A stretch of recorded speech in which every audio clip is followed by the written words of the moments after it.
Hello, I'm Vladimir Bekvansky, Strategic Architecture at PayPal. Hi everyone, this is Deepak.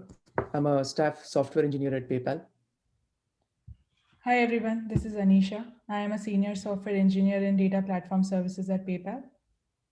So hello and welcome everybody to our talk on unified data access with Gimel. So here we are going to talk a few words about PayPal, why something like this is necessary. We are going to see what are the parts, what are the key elements of the system that we have built, how does it work, how it is used, and then we are going to see some of the next steps for our team.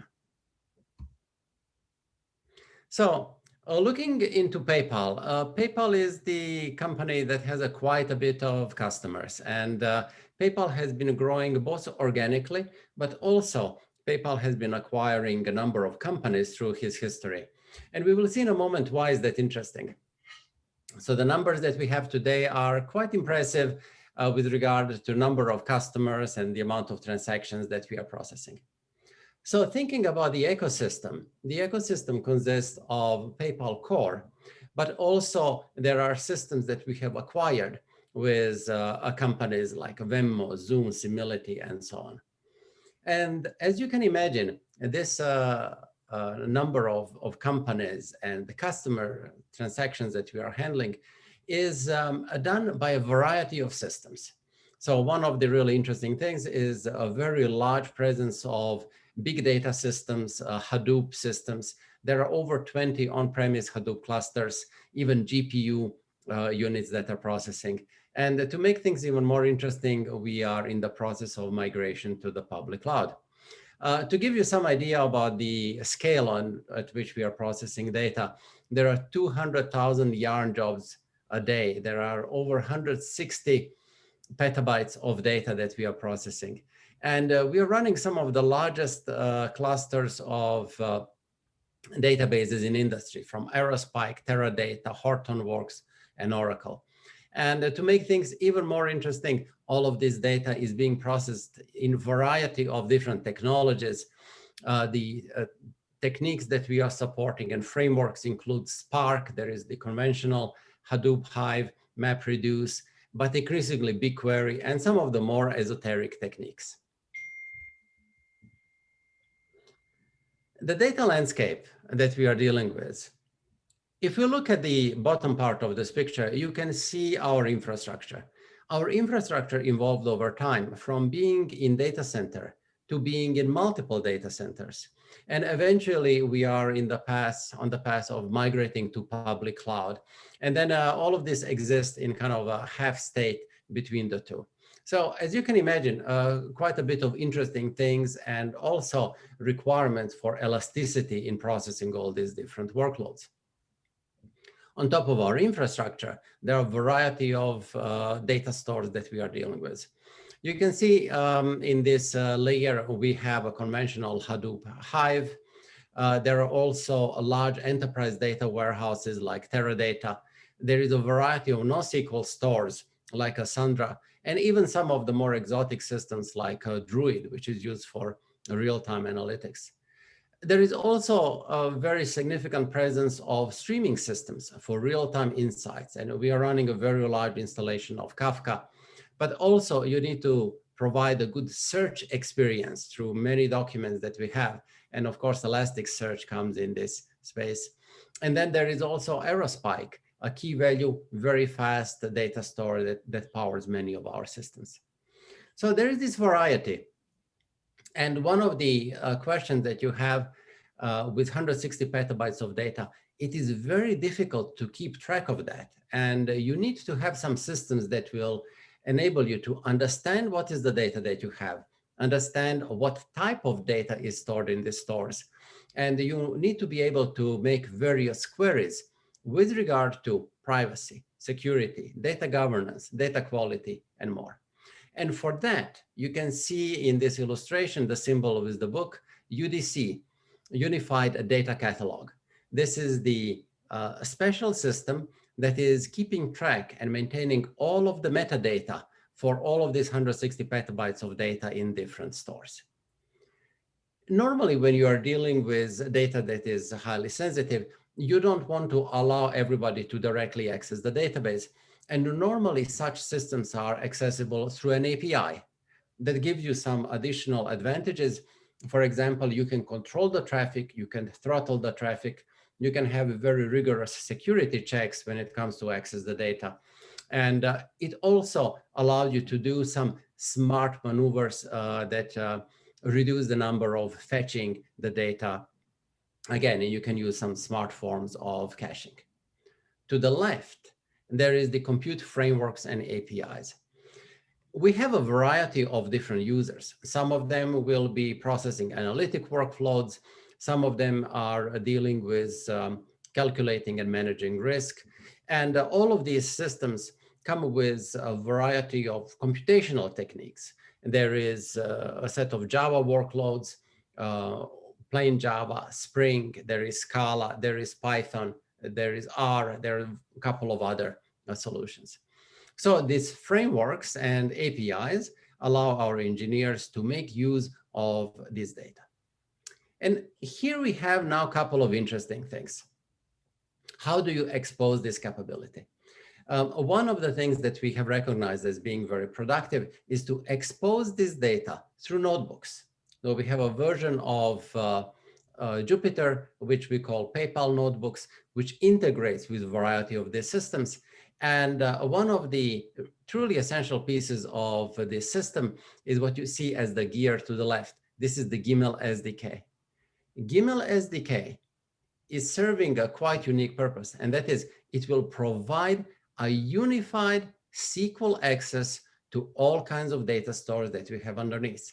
So the users of this system do not need to know and understand the differences between the data stores. For them, everything will look like a plain SQL. And that benefits developers for greater productivity, for data scientists, don't need to master all these different data stores, analysts, operators, and so on. All the way on the right, you can see a common set of functionality, pervasive logging. As we are dealing with highly distributed systems, we need to understand what is happening in systems. So logging and monitoring is very important. Alerting when things start misbehaving or where we recognize that there is some anomalous behavior. And then finally, everything that we do is highly secure and we operate basically in a zero trust environment. With that, Deepak can continue with the next topic. Thanks, Vladimir. One of the big questions to answer before we go into the depths is why Gimel?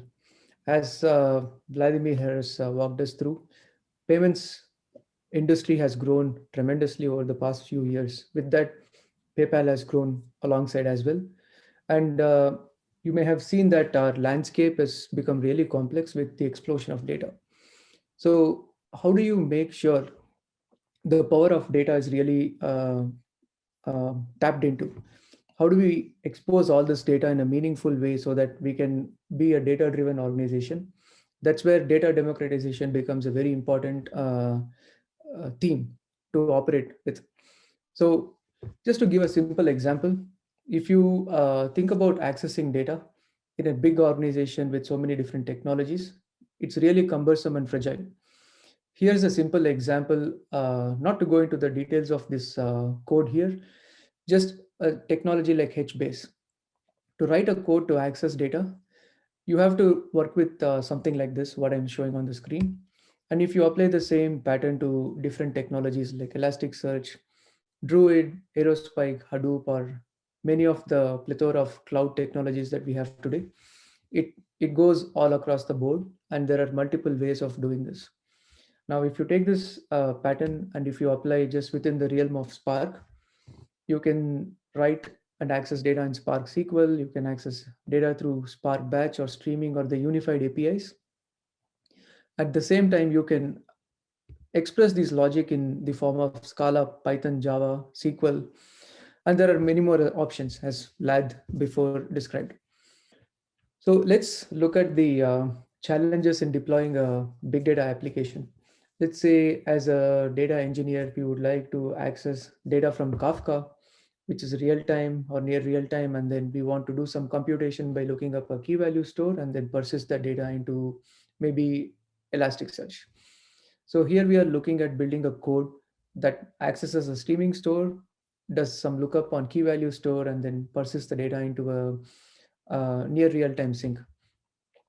So the application lifecycle really looks like this. You need to learn how to deal with Kafka, Elasticsearch, key value store, and then once we know all of this, we then learn to code, optimize, build, deploy, and run it.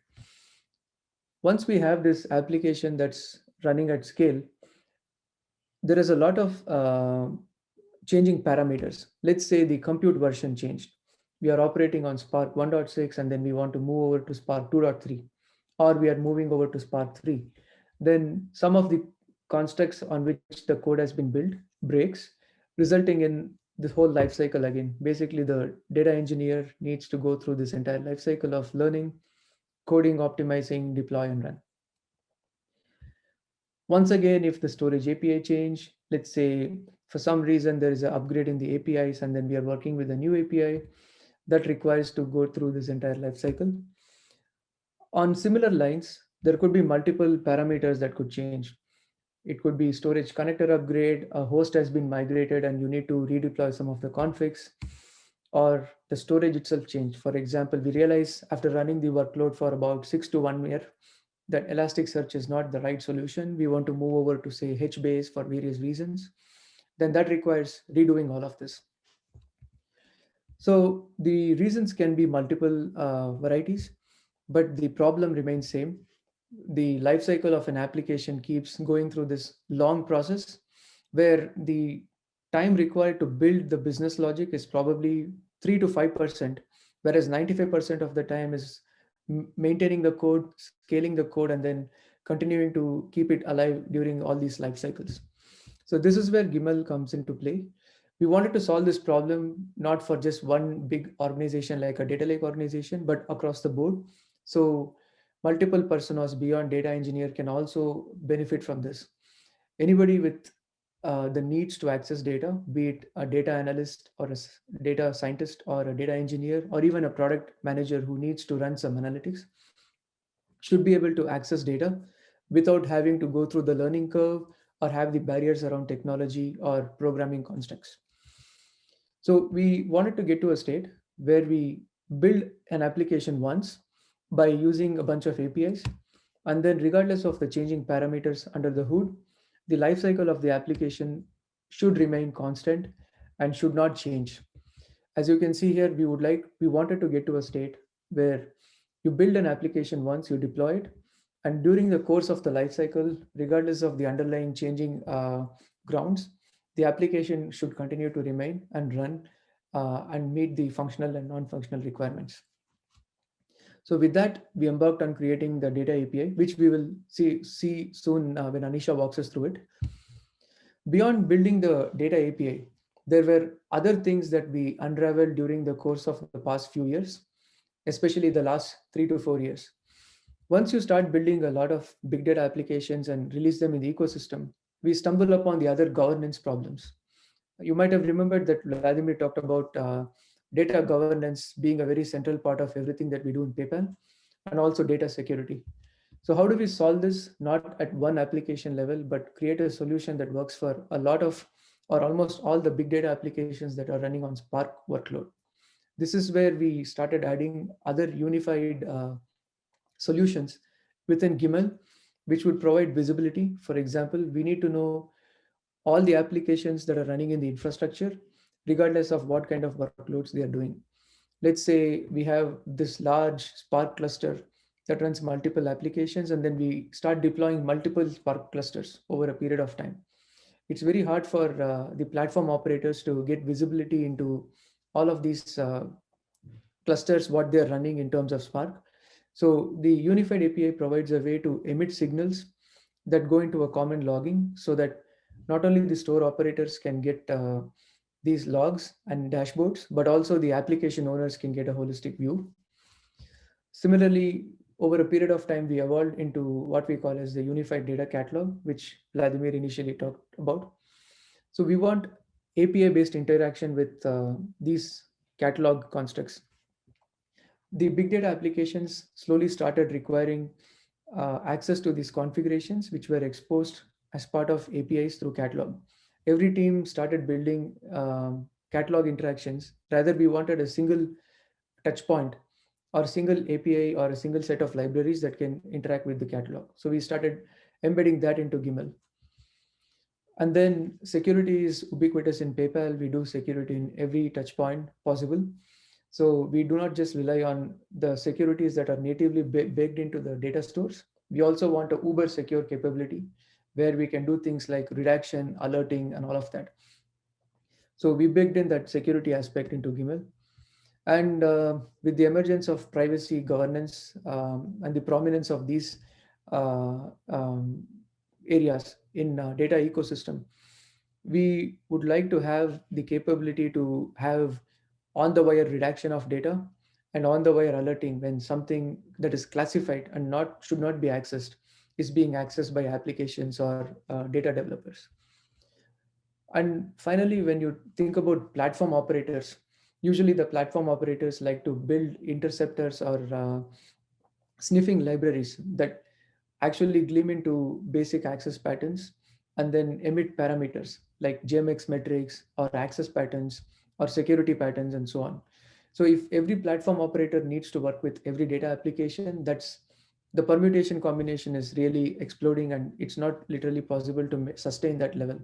So having a single capability where Gimel can actually inject all these parameters for on the behalf of the platform operators to all the other application developers who do not really worry or know about these operating metrics. So this is one other problem that we faced, which we evolved and then added over. So in net, what we have is in the life cycle of an application, somebody as a data user or an application would like to access multiple stores. You can see here we have this pattern of insert into Hive, select from Kafka, right? And then join with MySQL or a key value store. The whole construct of accessing multiple stores is now either expressed via SQL, which we call as Gimel SQL, or via data APIs. And the other problems that are more broader in sense in the term of data classification, alerting, security, or platform-centric interceptors. These have been baked into the code so that the application developer or the application really worries about the business logic end of the day, while all the platform and governance requirements are baked into the library and they are taken care out of the box. The last thing that I would like to call out before I hand over to Anisha is the concept of intelligent query routing, which we are currently discussing or we have been thinking about for a while. So as you start deploying all these variety of abstractions and capabilities baked into something which is like a central engine, with the evolution of multiple stores, there is also the evolution of requirements, which change from having cold storage kind of access to hot data sets to near real-time data sets. So if you think from those perspective, let's say a user wants to access transaction data. The requirement can be in different varieties. Somebody wants a near real-time data. Somebody wants more like a 7 days worth of data, or someone wants to do a training on the transaction data. So they need 2 years, 5 years worth of data. But the access pattern is same, whereas the volume and the scale is different. How do you make sure that this kind of changing patterns in requirement is not really going to be a long pole for our users to change the access? Rather, by intelligently gleaming into the, let's say, the filter patterns, we can actually route the queries to different engines or stores. So with the help of UDC, which actually talks about the data catalog configurations, how the stores exist, all of that, with the query detecting capability in Gimel, we could combine these two together, where a user submits a query, something like select star from a transaction data, where the transaction date is last 30 minutes, that can be routed by Gimel to Kafka.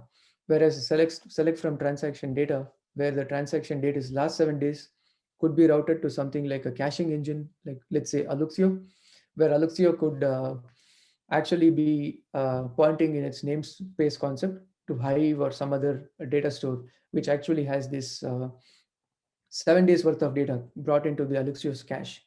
Whereas something that's very deep in data that has to go into the actual data store and then fetch the data for a long time frame, that could be in the form of Hive or in the form of object store, that can be routed directly to that particular store. So this is something that we've been discussing, where we could have this combination of streaming data versus a cached data that can be quickly accessible versus a deep storage that can be routed intelligently through this Gimel engine.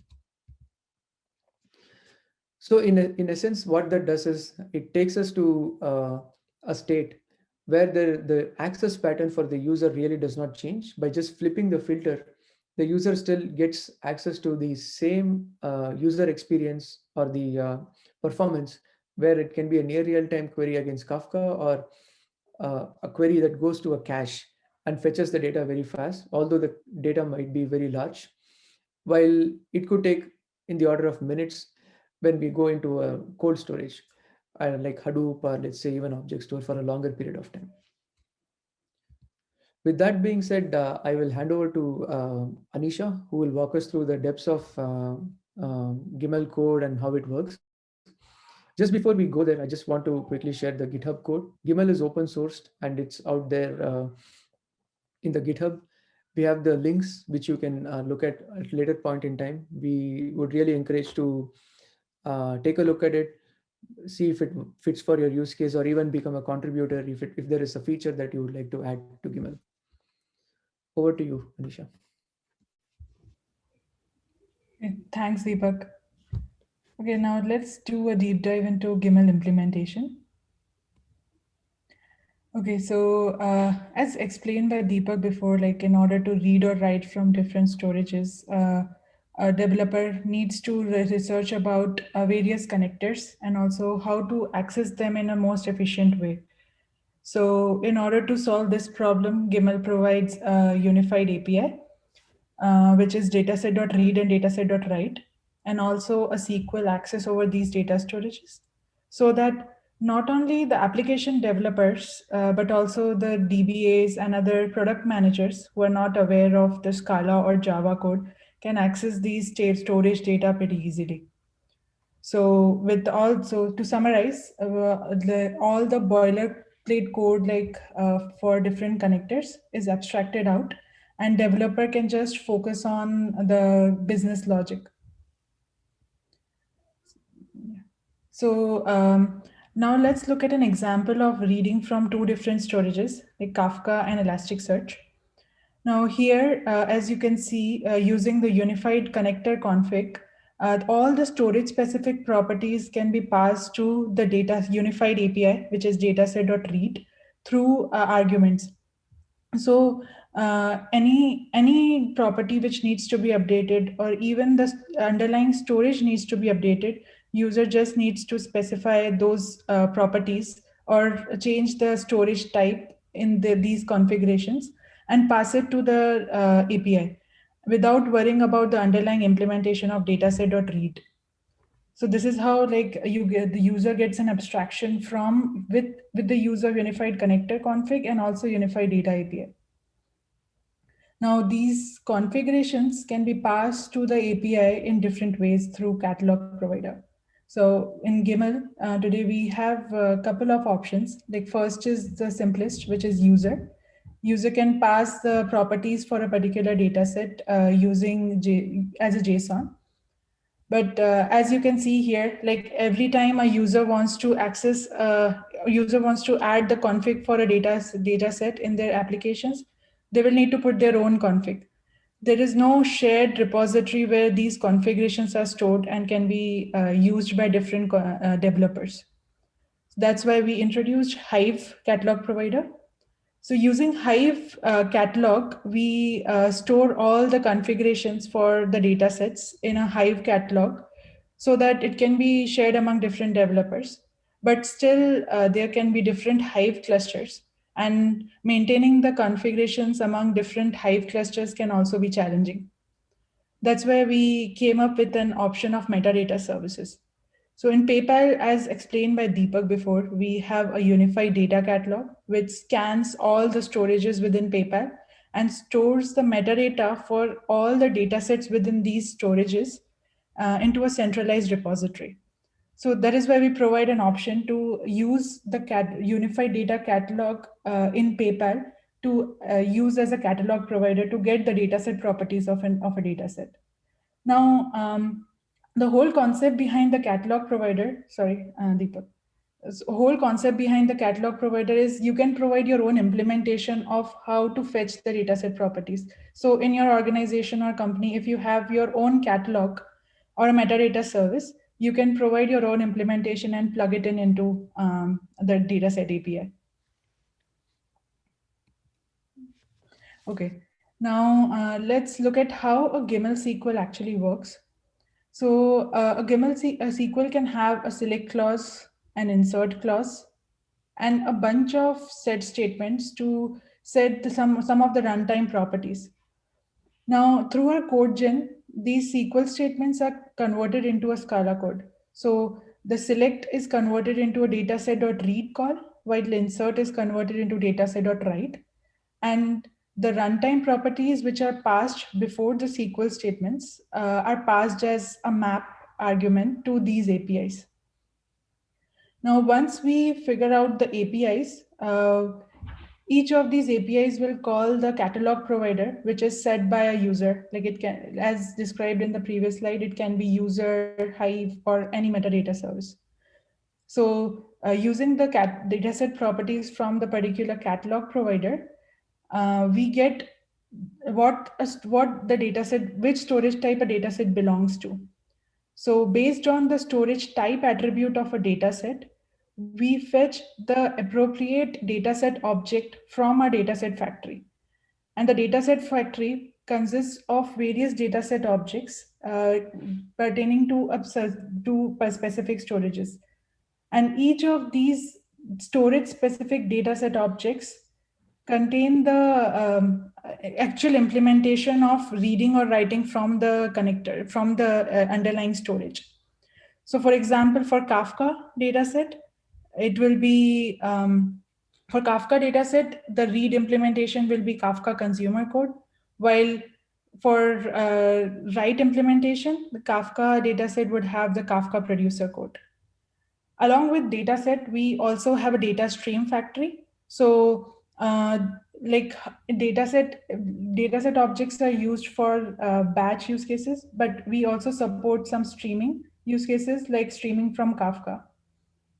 And this streaming, the dataset streaming data can be also written to a target data storage.